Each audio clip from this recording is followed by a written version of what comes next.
Fala galera, aqui quem fala é o professor Linhares e mais uma vez a gente hoje, nossa aula à distância, nossa aula EAD, vamos falar um pouquinho sobre as leis ponderais, tá certo meninos? Como de praxe, nosso objetivo da aula, prever massas de reagentes e produtos envolvidos nas reações por meio da aplicação da lei de Lavoisier e Proust, utilizando dados obtidos a partir de experimentos laboratórios, de operações industriais ou de eventos da natureza. Bom, hoje, meninos, a gente vai falar um pouquinho a respeito sobre o que são essas leis ponderais. Tá certo? A gente vai explicar um pouquinho sobre essas leis ponderais e lembrando a vocês, e já informando, na verdade, que as leis ponderais são divididas em duas leis, que é a lei de Lavoisier e a lei de Proust. Tá certo? Dando prosseguimento aqui, né? As leis ponderais. Eu trago aqui um textinho falando só sobre um pouquinho sobre o que são essas leis ponderais. Tá? As leis ponderais chegaram em um momento da história em que a química começou a crescer. Com o grande avanço das pesquisas na área, a alquimia perde espaço e a química embasada começa a emergir.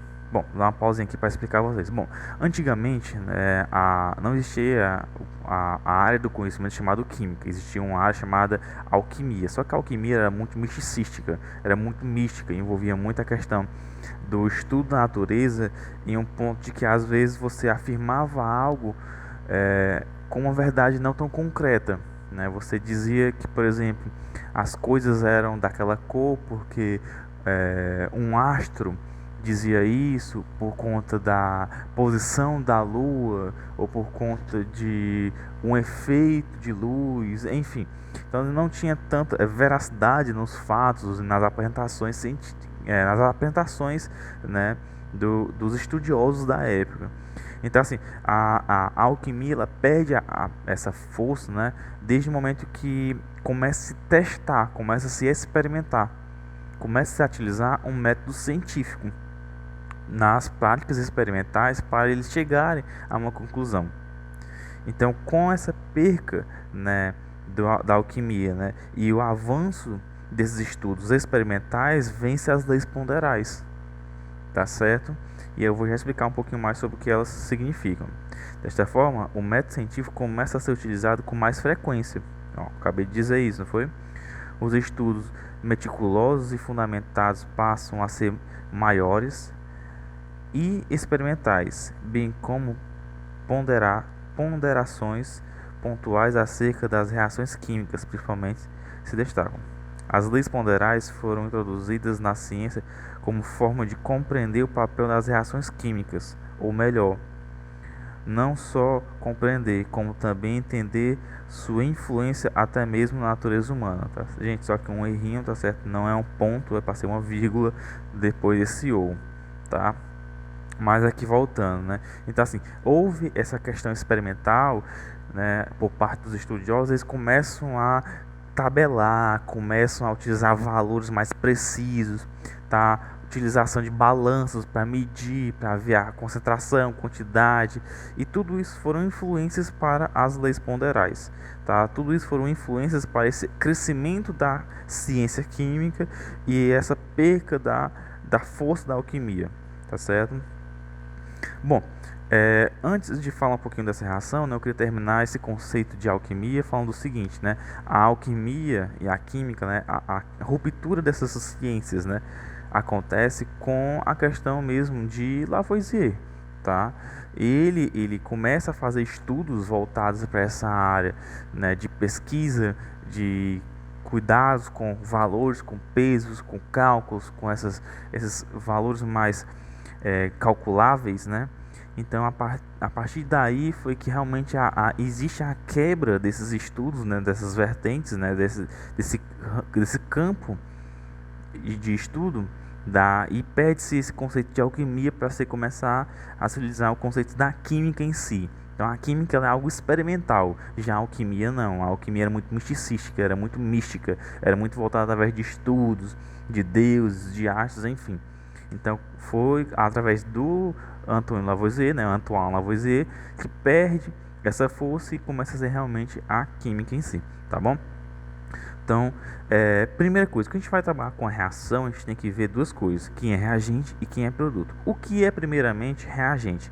Reagente é toda e qualquer substância que é colocada para reagir. É colocada para que a reação desse início, né, que a reação comece. E o que é o produto? O produto vai ser a substância formada dessa reação. Ou seja, o produto é tudo aquilo que é o final da produção. Ou seja, o reagente é o início, é o que a gente coloca para que aconteça o momento, né, que aconteça esse experimento. E o produto é o que vai ser formado através disso, através dessa reação, tá certo? Eu tenho, por exemplo, aqui a produção de água. Como é que a gente produz a água? Não estou dizendo produzir água experimental, mas estou falando na questão da reação, tá? Eu preciso de dois elementos, hidrogênio e oxigênio.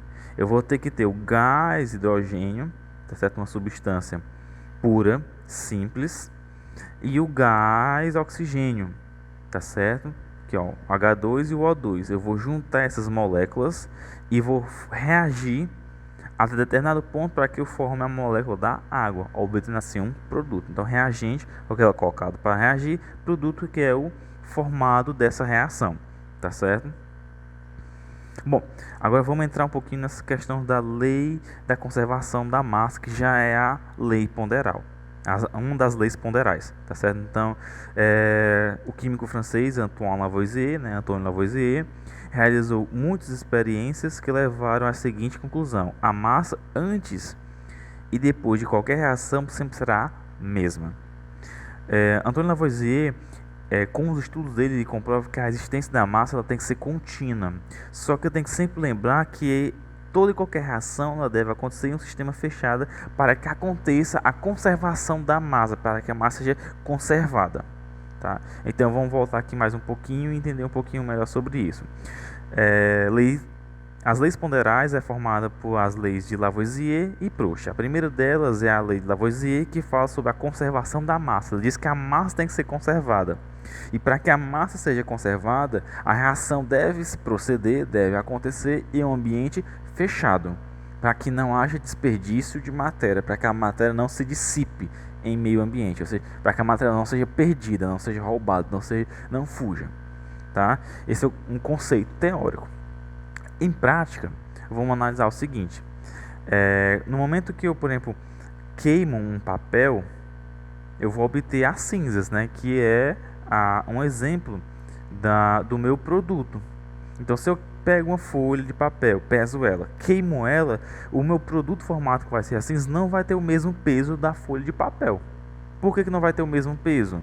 Porque a massa que não foi conservada, houve dispersão da matéria. Por quê? Porque na hora que eu queimo o papel, eu libero um gás chamado dióxido de carbono. Tá certo? Então esse gás ele se expande no ambiente. Então eu perdi massa, eu perdi matéria. Agora, se eu fizesse isso em um ambiente fechado, o que acontece? Eu não ia perder a matéria, eu não ia perder esse gás. Esse gás ia estar contido ali dentro. A mesma coisa acontece, por exemplo, quando eu vou ferver elementos, né? Por exemplo, usar a panela de pressão. Vou botar água, vou botar a carne, os vegetais, os legumes, peso ela antes de iniciar o processo. Faço a minha carne lá no fogo, aqueço, vou cozinhar os alimentos na panela e depois peso depois que eu terminar o produto, a reação. O que eu vou obter? Valores iguais. Por quê? Porque a reação não teve perda de matéria. Mas no momento que eu retiro, por exemplo, a pressão, retiro ali o gás, né, vai ter diferença, porque eu vou ter já uma dissipação da matéria, a matéria vai sair daquele ambiente, tá? Em reação, né, temos aqui um exemplo. Eu tenho um exemplo aqui, por exemplo, do carbono reagindo com oxigênio e formando o gás carbônico, tá certo? E aí, por exemplo, eu tenho agora valores tabelados, né? Vou ter valores em si. O carbono, eu vou ter 3 gramas de carbono. E o oxigênio eu vou ter 8 gramas, tá? Então eu estou botando para reagir 3 gramas de carbono e 8 gramas de oxigênio, tá? Ou seja, quanto é que eu tenho de reagente? Eu tenho 11 gramas, são 3 de carbono e 8 de oxigênio.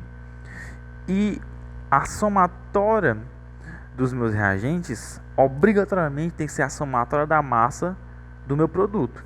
Quem é o produto? Gás carbônico. Quanto é a massa do gás carbônico? 11 gramas. Então o que eu posso ver é que o valor dos meus reagentes obrigatoriamente tem que ser igual ao valor do meu produto. Por que o valor do reagente tem que ser igual ao produto? Porque as massas têm que ser iguais, tanto no início como no fim. No momento que eu comprovo que a massa inicial e a massa final elas são iguais, eu comprovo a existência da lei de Lavoisier, que é a lei da conservação da massa, onde eu digo que a massa foi conservada, não foi perdida. O valor que eu coloquei para iniciar o processo foi o valor final que eu obtive. Se eu estou dizendo que eu tenho 11 gramas de reagente, eu devo obter 11 gramas de produto. Tá? Então, conclusão, a soma das massas antes da reação é igual à soma das massas após a reação. Tá? Temos aqui um outro exemplo, tá certo? Eu tenho aqui o gás metano, que é o CH4, mais o O2, que é o gás oxigênio. Eu vou reagir os dois e vou formar dióxido de carbono, que é o CO2, mais H2O, que é a água. Tá? E aí vamos analisar esta reação. O que eu percebo nessa reação? Quanto que eu tenho de massa de metano, que é o CH4? 4 gramas. Quanto é que eu tenho de oxigênio, que é o O2? 16 gramas. Se eu somar os valores das minhas massas de reagentes, eu obtenho 20 gramas de reagente. Então eu inicio o processo, eu inicio a reação com 20 gramas. Quanto é que eu vou ter de produto? Eu formei dióxido de carbono, CO2 e água, que é H2O. O dióxido de carbono formado foi 11 gramas e a água foi 9. Se eu somar o valor das massas dos meus produtos, dá igual a quanto? 20. O que eu consigo comprovar? Que a quantidade da massa do reagente foi igual à massa do produto, independentemente que cada substância tem um valor diferente. Mas se eu estou usando as substâncias para reagir, a massa somada delas tem que ser igual à massa somada final do produto. Tá? Então, numa reação química, a massa total dos reagentes é igual à massa total dos produtos. Lavoisier ele tem uma frase muito emblemática, né, que ela diz o seguinte: na natureza nada se cria, nada se perde, tudo se transforma, né? Ou melhor dizendo, né, nada se perde, nada se cria, tudo se transforma. O que a frase dele quer dizer? Que a matéria não é perdida, a matéria ela sempre é transformada. Se eu tenho 20 gramas de substâncias diferentes, se elas reagirem, elas vão se transformar, vão formar uma nova substância, obtendo sempre o mesmo valor, nesse caso, 20 gramas. Se eu botei 20 gramas para reagir, eu tenho que produzir 20 gramas. Tá certo? Lembrando que essas reações devem sempre acontecer em ambiente fechado, para que a massa seja conservada. Se o ambiente for aberto, a massa não é conservada. Lei das proporções constantes ou lei de Proust. Uma substância pode ser proveniente de diferentes formas naturais ou ser obtida por diversos processos. No entanto, seja qual for o método de observação, a substância será sempre a mesma composta, a substância terá sempre a mesma composição química fixa. Segundo essa conclusão, o químico francês Proust, ele obtém a lei da conservação, a lei das proporções constantes. O que isso quer dizer? Diz que as substâncias reagem sempre na mesma proporção para formar outra substância. Professor, eu ainda não entendi isso. A lei de conservação da massa diz que a massa tem que ser conservada. Proust ele já afirma outra coisa. Ele diz o seguinte: ele diz que a massa ela tem proporções constantes, tá? Como isso quer dizer? Vamos dar uma olhada aqui nesse exemplo. Se eu vou formar carbono mais oxigênio formando gás carbônico, tá? Então eu tenho dois reagentes, carbono e oxigênio, e um produto que é o gás carbônico.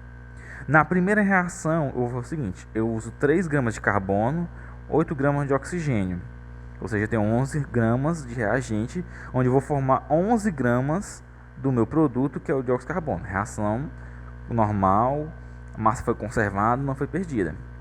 Proust ele vai afirmar o que? Se eu fizesse um outro processo, um outro experimento, envolvendo os mesmos elementos, mas com as massas diferentes, eu teria essas proporções iguais? Eu teria essa igualdade? Sim. Exemplo, eu vou dobrar o valor da massa de carbono. De 3 eu vou passar para 6. Obrigatoriamente, quanto é que eu tenho que ter de oxigênio? O valor dobrado. Eu vou ter que ter o dobro da massa do oxigênio. Se eu usei 16 no primeiro, no segundo experimento eu tenho que usar quanto? 16. o valor dobro, né? 2 vezes 8, 16. Então quer dizer que nos meus reagentes agora eu estou usando 6 gramas de carbono e 16 de oxigênio, obtendo assim 22 gramas de reagente. Obrigatoriamente eu tenho que ver o que na minha nova experimento, a massa do meu gás carbônico formado agora vai ser quanto? Vai ser o valor dobrado, vai ser 22. O que Proust quer afirmar?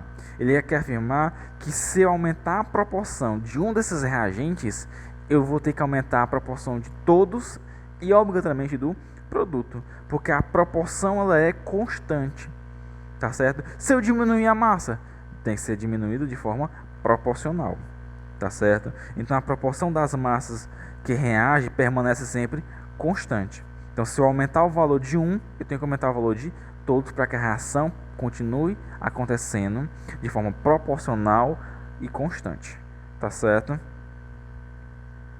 Bom, aqui meninos, para a gente poder entender um pouquinho sobre essas leis ponderais, eu trago 2 exemplos, tá certo? O primeiro exemplo aqui falando sobre o seguinte: a reação entre 23 gramas de álcool etílico e 48 gramas de oxigênio produz 27 gramas de água ao lado de gás carbônico. A massa do gás carbono obtido foi de quanto? E aí, quanto é que vocês acham que seria esse valor? Tá? Qual alternativa que vocês acham? Marquem aí pra gente ver. Tá? Bom, agora eu vou resolver com vocês. Eu tenho aqui a reação, tá, da substância que ele diz. E aí como é que a gente vai resolver essa questão? A primeira coisa, coloquem as substâncias que estão sendo colocadas aqui para reagir. Ele diz que reagente, início, álcool com oxigênio. E eu vou produzir, resultado final, água mais gás carbônico. Então eu botei a reação aqui, tá? Álcool etílico mais oxigênio, formando gás carbônico mais água, tá certo? Quanto é a massa do álcool etílico? 23 gramas. Quanto é a massa do oxigênio? 46, tá? 46 gramas. Se a gente fosse fazer aqui um cálculo bem simples, tá certo? Só em relação ao valor dos meus reagentes, eu vou ter 23 mais 48, tá? Esses são os dois valores das massas respectivas dos meus reagentes, do álcool etílico e do oxigênio. Quanto é que eu tenho de massa de reagente? 71 gramas. Agora vamos analisar o meu produto. O gás carbônico ele não deu o valor de massa, até porque é o que ele quer saber. Mas eu sei que a minha água eu tenho 27 gramas, tá certo? Eu tenho 27 gramas de água. Então o que eu posso observar aqui? Eu vou observar o seguinte: nos meus reagentes eu tenho 23 mais 48 gramas, que vai dar 71 gramas de reagente. E no meu produto eu tenho um valor X, que eu não sei quanto é de gás carbônico, mais 27 gramas de água. Então o que eu vou obter? Eu vou obter o seguinte, eu vou somar os dois valores dos reagentes, que vai dar 71, e vou subtrair o valor do meu produto, que é 27. Vai me dar um valor de 44. O que é esse 44 gramas? É a massa do gás carbônico. Por exemplo, para tirar a prova do 9, vamos fazer o seguinte: 44 mais 27, que é a massa da água, vai dar quanto? 71. Que é o valor de massa somado dos dois produtos, que vai ser igual ao valor de massa somado dos meus dois reagentes, tá certo? Então a alternativa é a letra A, 44 gramas de gás carbônico. O segundo exemplo, exemplo 2, né? Sabemos que 7 gramas de nitrogênio reagem com 1,5 gramas de hidrogênio, produzindo gás amônio. A massa do gás amoníaco que iremos obter nessa reação quando misturamos 2,1 gramas de nitrogênio com uma quantidade suficiente de hidrogênio é. E aí, galera, qual é a alternativa que vocês acham? O que vocês dizem aí? Qual é a letra? Resolvam aí e marquem a alternativa de vocês. Bom, vou fazer agora com vocês isso daqui, tá certo? Vamos lá. A primeira coisa, a gente tem que fazer a reação, tá? A gente vai colocar a reaçãozinha aqui.